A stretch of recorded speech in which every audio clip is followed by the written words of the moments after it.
Ada sebuah istilah yang mengatakan, tak kenal maka tak sayang. Peribahasa ini sangat cocok untuk menggambarkan sosok yang akan kita bahas pada episode kali ini. Siapa beliau? Maka tonton video ini. Bismillahirrahmanirrahim. Assalamualaikum warahmatullahi wabarakatuh. Berjumpa lagi dengan saya Rio Meledi.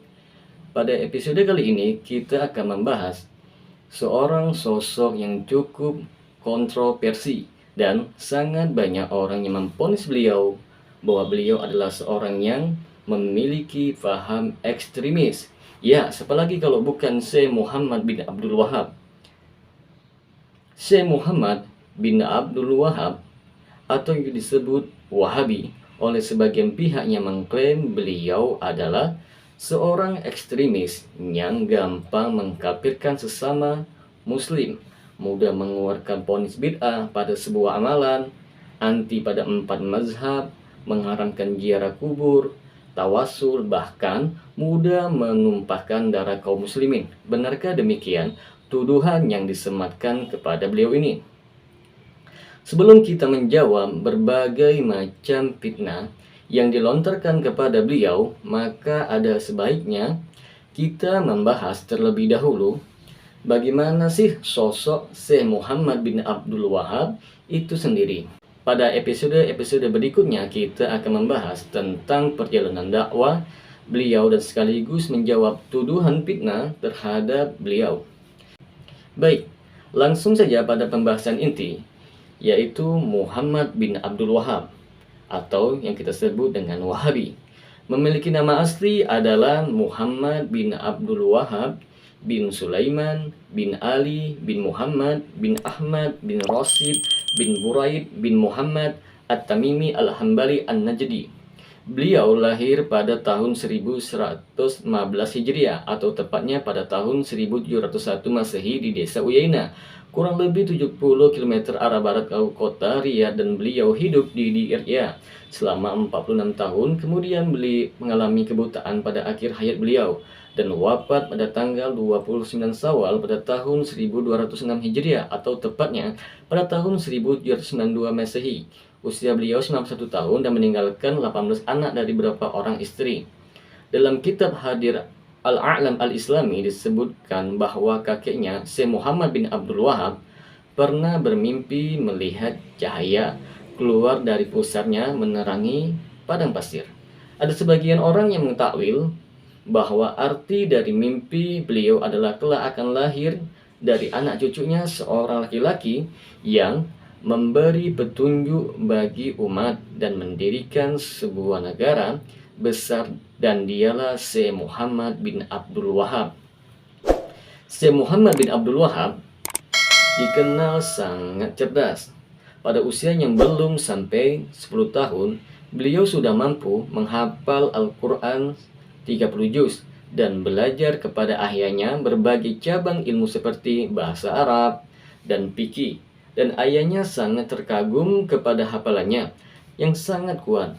Tidak sampai di situ, beliau mengembara untuk menuntut ilmu ke beberapa ulama di Mekah dan Damaskus.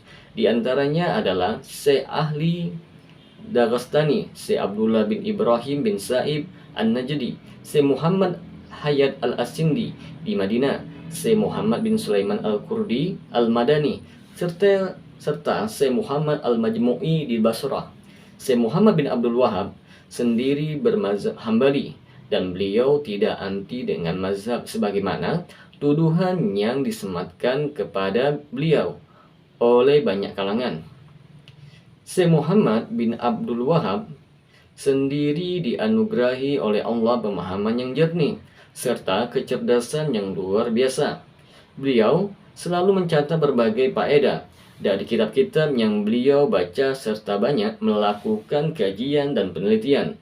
Beliau tidak pernah bosan untuk mencatat bahkan menulis dengan tangan beliau sendiri kitab-kitab dari Ibnu Taimiyah dan Ibnu Qayyim. Ketika ayahnya wafat, beliau menyebarkan dakwah salafiyah untuk mentauhidkan Allah dan mengingkari kemungkaran serta melawan para ahli bid'ah dan kaum musyrikin pada zamannya. Dalam dakwahnya, beliau didukung oleh para penguasa dari keluarga Su'ud, sehingga dakwah Syekh Muhammad bin Abdul Wahab kuat dan tersebar luas dan serta dikenal di mana-mana. Syekh Muhammad bin Abdul Wahab memiliki karya tulis yang sangat bermanfaat bagi kalangan kaum muslimin. Di antaranya yang pertama adalah Kitabut Tauhid, yang kedua Usul Salasa, yang ketiga Qawaidul Arba'ah, yang keempat Kabsyu Subhat, yang kelima Nawaqidul Islam, yang keenam Al-Kabair, yang ketujuh Mukhtasar Al-Insaf wal Asyara Al-Kabair, yang kedelapan Mukhtasar Jadul Ma'ad. Sebenarnya masih banyak karya beliau, tapi di sini hanya saya sebutkan beberapa karya tulis beliau saja untuk mengenalkan kepada kaum muslimin betapa produktifnya beliau dalam menulis.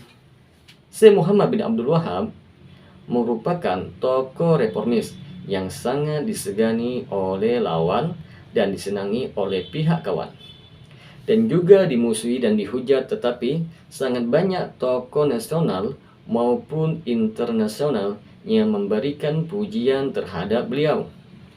Hingga ada seorang ulama besar dari India, yaitu Syekh Mas'ud An-Nadawi, menulis sebuah kitab yang berjudul Al-Musli Al-Majlum, yang artinya reformis yang terzolimi, yaitu Syekh Muhammad bin Abdul Wahab.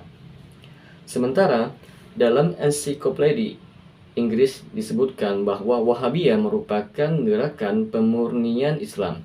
Wahabisme merupakan kelompok yang hanya mengikuti ajaran Rasul dan menolak selainnya, sehingga musuh Wahabi sejatinya adalah musuh Islam yang benar, sebagaimana yang disebutkan di dalam kitab yang ditulis oleh Dr. Muhammad Syuair yang berjudul Tashih Qot'ah Tariki.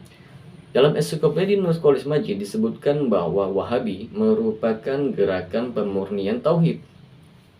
Tidak sampai di situ, menurut jumhur ulama yang ada di Mesir di awal abad ke-20 juga mengakui bahwa gerakan Wahabi adalah Sunni atau Ahlussunnah yang di dalam bidang teologi menganut aliran salaf dan dalam bidang fikih menganut mazhab Hambali, dan mereka adalah kaum muslimin yang paling ketat dalam mengikuti sunnah dan paling jauh dari bid'ah dan dosa-dosa maksiat.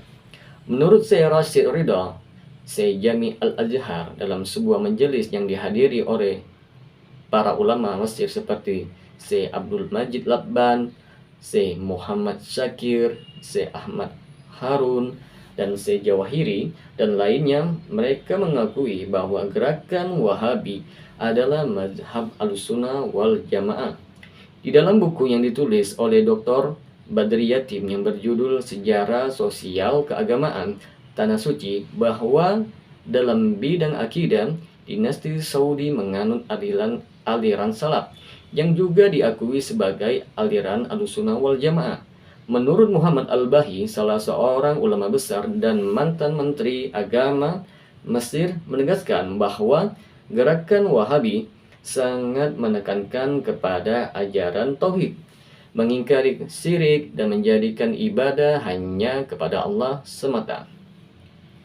Semoga setelah kita mengetahui biografi Syekh Muhammad bin Abdul Wahab secara ringkas dan pujian ulama terhadap beliau, kita dapat lebih bijak dalam menyikapi berbagai tuduhan fitnah yang disematkan kepada beliau.